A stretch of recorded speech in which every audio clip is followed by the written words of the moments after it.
안녕하세요, 한강민입니다. 지난 코로나 팬데믹 이후 한국의 부동산 가격이 정말 미친 듯이 뛰었습니다. 벼락거지 그리고 영끌이라는 단어가 생길 정도로 부동산 가격의 상승세는 정말 대단했고 이것이 사회적으로 큰 파장을 일으켰죠. 이런 부동산 가격의 폭등은 단순히 한국에서만 있었던 건 아닙니다. 전 세계, 더 나아가 미국에서도 이러한 부동산 가격의 폭등이 전 세계적인 양적 완화와 함께 엄청나게 일어났는데요. 거의 대부분 국가에서 비슷한 추세가 그려질 정도로 부동산 가격이 2020년 이후 급등했고 이것은 미국에서도 동일하게 이어졌습니다. 그리고 그러한 이유 때문에 34년 만에 최대 폭등, 그리고 미국 집값도 미쳤다 이런 뉴스까지 나오게 됐었죠. 자, 부동산 가격이 폭등하면은 그에 비례해서 월세도 오르기 마련입니다. 우리가 살고 있는 주택의 월세뿐만 아니라 상업용 빌딩의 임대료 등등 거의 부동산과 관련된 모든 렌트비가 오른다고 할 수 있는데요. 미국의 부동산 가격이 2020년 이후 폭등하면서 자연스럽게 이러한 임대료, 월세 등의 주거비도 같이 올라가는 모습을 보였습니다. 이러한 것은 미국의 CPI, 소비자 물가지수 현황에서도 살펴볼 수 있는데요. 2022년만 하더라도 계속해서 주거비 항목이 매달 점점 더 크게 증가하는 모습을 보이면서 얼마나 미국의 주거비 폭등이 심했는지를 알 수가 있죠.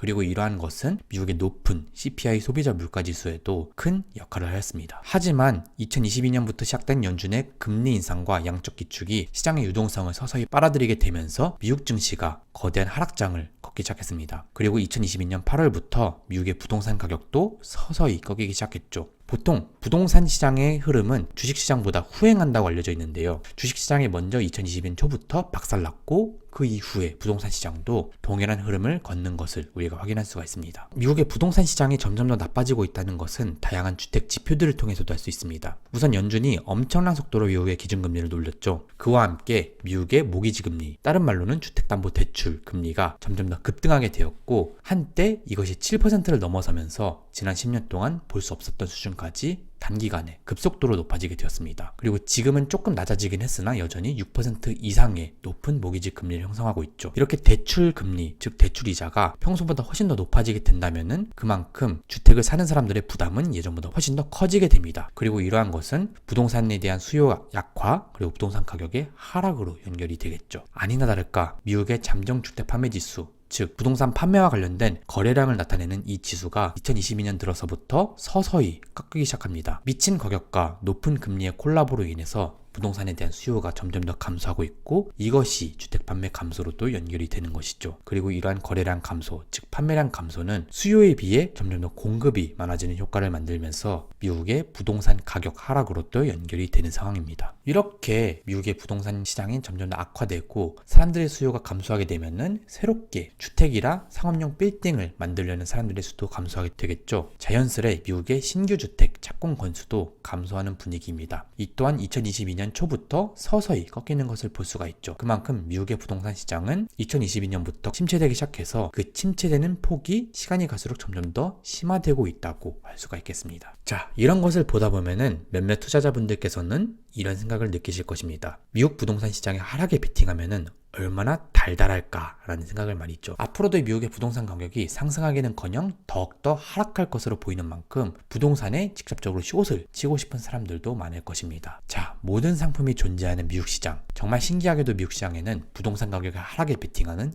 ETF들도 있습니다. 오늘은 이 부동산 숏 ETF 3개에 대해서 알아보고자 하는데요. 각각 부동산 숏 1배 ETF인 RK가 있고 숏 2배인 SRS 그리고 숏 3배인 DRV가 있습니다. 자, 그러면은 이제 이 3개 ETF들에 대해서 하나씩 알아봐야겠죠. 우선 첫 번째로 알아볼 것은 부동산 숏 1배 ETF인 REK입니다. 풀네임으로는 Prosciutto Short Real Estate라는 이름을 가지고 있고 대표적인 ETF 운용사 중 하나인 프로시어스에서 만든 ETF인데요. 이 녀석은 2010년 3월 상장되어가지고 운용수수료는 기본적으로 0.95%, 기타 비용을 합산할 때 1.74%에 달하고요. 운용자산 규모는 현재 67밀리언, 대략 850억 원 정도를 형성하고 있는 것을 알 수가 있습니다. 일단 이 녀석의 특징에 대해 보자면은 운용자산 규모가 생각보다는 그렇게 크지 않고 운용수수료에 대한 부담이 꽤나 크다는 것을 알 수가 있습니다. 사람들이 그렇게까지 많이 투자하는 ETF는 아니라는 것이죠. 우리가 이 부동산 숏 ETF에 대해서 한 가지 알아야 될 사실이 있는데요. 부동산 숏 ETF는 정확하게는 미국의 부동산 시장 가격에 직접적으로 하락에 베팅하는 것보다는 미국의 부동산과 관련된 기업들, 주식들의 가격의 하락에 베팅하는 상품이라는 것입니다. 그렇기 때문에 실제 미국의 부동산 가격의 흐름과 이 ETF 가격의 흐름이 조금은 달라질 수 있다는 점은 우리가 참고해야 됩니다. 자, 우선 REK ETF 같은 경우는 리츠 투자회사의 거의 92%의 비중을 두면서 포트폴리오를 형성하고 있고, 이 ETF에 속해 있는 기업의 수는 80개에 달합니다. 이 ETF에 들어있는 기업의 수는 80개에 달합니다. 그리고 주요 포트폴리오 기업들로는 거의 대부분이 우리가 잘 알고 있는 상업용 또는 주거용 리츠 기업들이 속해 있습니다. 특히나 상업용 리츠 기업 그리고 데이터 센터 리츠 기업들이 상당히 많이 속해 있는데요. 대표적인 데이터 센터 리츠 회사인 아메리칸 타워가 8.76%로 가장 높은 비중을 가지고 있고, 그 외에도 프로로지스, 크라운캐슬, 에코닉스 등과 같은 리츠 기업, 그리고 한국 사람들이 가장 많이 알고 있는 상업용 리츠 회사인 리얼티 인컴도 높은 비중을 가지고 있습니다. 그 외에도 사이먼 프로퍼티 그룹 등 상위권에 속해 있는 거의 대부분의 기업들이 미국의 부동산과 직간접적으로 연결이 되어 있는 리츠 회사라는 점을 다시 한 번 더 확인할 수가 있죠. 이제 REK ETF의 수익률 현황을 한번 살펴볼까요? REK 같은 경우는 지난 8월부터 10월까지 주가가 크게 상승했다가 그 이후에 잠시 하락해서 지금은 약간 주춤한 분위기를 형성하고 있습니다. 하지만 그럼에도 불구하고 1년 수익률이 28% 그리고 6개월 수익률이 7.7%로 2022년에는 상당히 좋은 흐름을 보였던 ETF를 할 수 있습니다. 그만큼 미국 부동산 시장, 더 나아가 리츠 시장의 가격이 생각보다 꽤 하락했다는 것이죠. 자, 그 다음으로는 REK의 2배 버전, 숏 2배 상품인 SRS ETF에 대해서도 알아보겠습니다. 일단 풀 네임으로는 프로쉐어스 울트라숏 리얼 이스테이트라는 이름을 가지고 있는데요. 이 ETF 같은 경우는 2007년 1월 상장되어 1배짜리 상품인 REK보다 훨씬 더 먼저 상장이 된 것을 알 수가 있고, 운용 수수료는 기본적으로 0.95% 그리고 기타 비용을 합산할 때 1.41%입니다. 마지막으로 운용 자산 규모는 71밀리언으로 한화로 대략 905억. 아까 전에 봤었던 REK ETF와 크게 차이점은 없는 것을 알 수가 있죠. 이 ETF 또한 운용 수수료가 상당히 큰 편이고, 운용 자산 규모는 생각보다 작은 규모를 가지고 있습니다. 자, 우선 SRS는 REK의 2배 버전입니다. 그렇기에 이 ETF가 추정하고 있는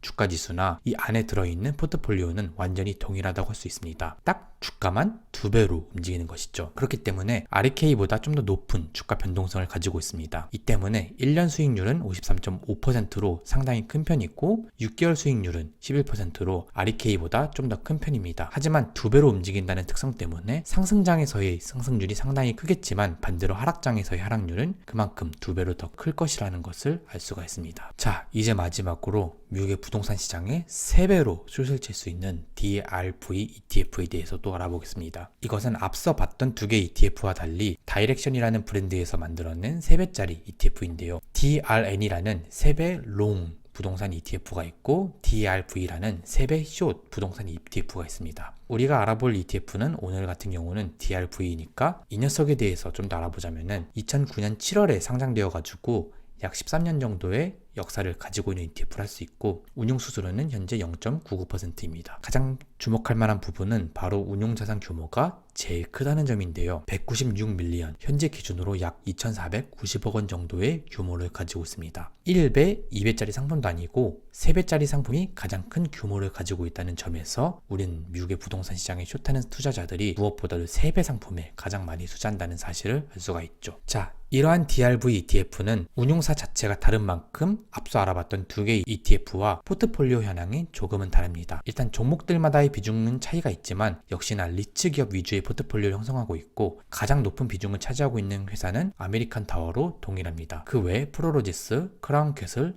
에코닉스, 리얼티 인컴, 사이먼 프로퍼티 그룹 등 거의 포트폴리오 종목 순위는 REK 그리고 SRS와 비슷한 것을 알 수가 있죠. 자, 3배짜리 상품답게 DRV ETF의 수익률은 그야말로 엄청난 상태입니다. 일단 1년 수익률이 66.6%로 상당히 높은 수익률을 가지고 있고, 6개월 수익률은 13.2%로 앞서 봤었던 2개 ETF보다 더 큰 편입니다. 하지만 3배짜리 상품답게 가장 높은 변동성을 가지고 있는 만큼 상승장에서의 주가 상승률도 대단하지만, 그 추세가 꺾이면은 그 주가 하락세도 상당히 크다는 사실을 알 수가 있습니다. 이러한 덕분에 지난 한개 분기 동안의 수익률은 마이너스 20%로 오히려 부동산 시장에 숏 투자했다가 손실만 본 경우를 알 수가 있습니다. 이처럼 변동성이 높은 만큼 3배짜리 상품에 투자하려면 보다 더 큰 주의를 해야겠죠. 이제 새 ETF의 특징들에 대해서 개별적으로 알아보았으니 이 3개 ETF의 흐름을 하나로 모아서 비교해 보겠습니다. 일단 레버리지 비율이 높을수록 위아래로 커지는 수익과 하락률, 즉 높은 변동성이 생기는 것을 우리가 알 수가 있습니다. 일단 상승장이 온다면은 2배짜리, 3배짜리 상품이 훨씬 더 높은 수익률을 기록할 수 있다는 것은 알 수가 있겠지만, 반대로 우리가 숏 잡는 타이밍을 잘못 잡는다면은 이것들의 주가가 하락할 때 오히려 더 큰 손실을 볼 수 있다는 사실이